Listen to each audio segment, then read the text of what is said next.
Muharram oyi hijriy sana bilan yil boshlanishi hisoblanadi. Ya'ni bizning yillarimiz odatda milodiy sana bilan yanvar, fevral, mart, aprelda boshlanadigan bo'lsa, hijriy sanada Muharram oyidan boshlanadi.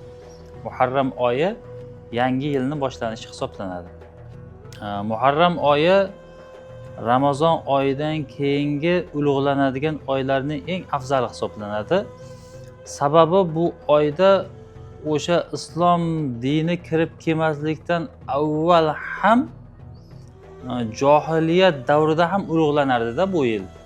Xususan islom dini kirib kelgandan keyin o'sha insonlar orasidagi urush janjallar aynan shu oyda mumkin emas, harom qilingan. Ya'ni din yo'lidagi urushlar ham mumkin emas edi. Muharram oyida urush harom qilingan. Mutlaqo bu oyda musulmon bilan bo'lsa ham, boshqa din bilan bo'lsa ham, xullas inson bir-biri bilan urushishi mumkin emas. Shunaqangi fazilatli oy.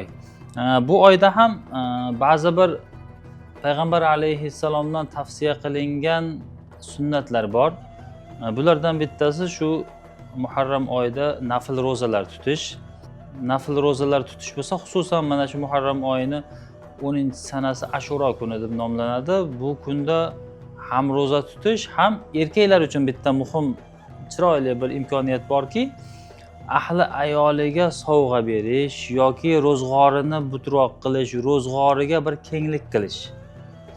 O'zi odatda erkak kishi yil davomida qiladi bu ishni. Ahli ayoliga sovg'a berish, ro'zg'orini but qilish, ro'zg'orini kamko'stini butlash har yili, har kuni, har oyda qiladi. Lekin aynan Ashura kunida qaysi bir erkak ahli ayoliga kenglik qiladigan bo'lsa, bu sababidan Alloh taolo shu erkakni cho'ntagiga yil mobaynida baraka beradi. Mablag'iga yil mobaynida baraka beradi. Chunki payg'ambar alayhissalom bitta xushxabarlari, va'dalari borki, qaysi bir erkak Ashura kunida ahli ayoliga kenglik qiladigan bo'lsa, Alloh taolo shu erkakka yil mobaynida kenglik qiladi deganlar. Mana bu hadisni sharhida ko'p tobiinlar aytgan ekanlar. Biz shu hadisni hayotimizda sinab ko'rdik. Yillar mobaynida tajriba qilib ko'rdik. Haqiqatan faqat yaxshilik ko'rdik. Haqiqatan yillar mobaynida Alloh bizni rizqimizga, davlatimizga, molimizga kenglik berdi deb o'zlarining iqrorlarini bildirganlar. O'zi erkak kishi ayoliga qilganini gohida ihson deb qabul qilmaydi-da. Misol uchun ayolingizga bir narsa olib beradigan bo'lsangiz, majburiyatim deb berasiz. Zimmamdagi farzim deb berasiz.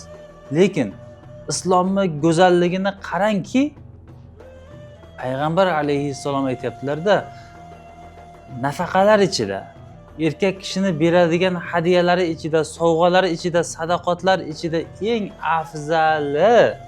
eng afzallaridan biri o'zini ayoliga qilgan nafaqasi. Ko'ryapsizmi? Ayolingiz zimmangizda majbur, lekin o'sha ayolingizga berganingiz sababidan Alloh taolo sizga savob beradi. Agar bu berishligingiz Ashura kuniga to'g'ri keladigan bo'lsa, yil davomida Xudoy taolo siz cho'ntagingizga, daromadingizga baraka berib qo'yadi, kenglik berib qo'yadi. Shuning uchun bu Muharram oyi boshlandi. O'zi imkoniyatdan foydalanib qolishlik kerak. Har bitta erkak xohlaydi daromadi chiroyli bo'lishini, rizqida baraka bo'lishini. Mana bu kuni arzimagan bo'lsa ham, ayolga bitta shirinlik olib kelib bo'lsa ham, bu imkoniyatdan foydalanib qolishlik lozim bo'ladi.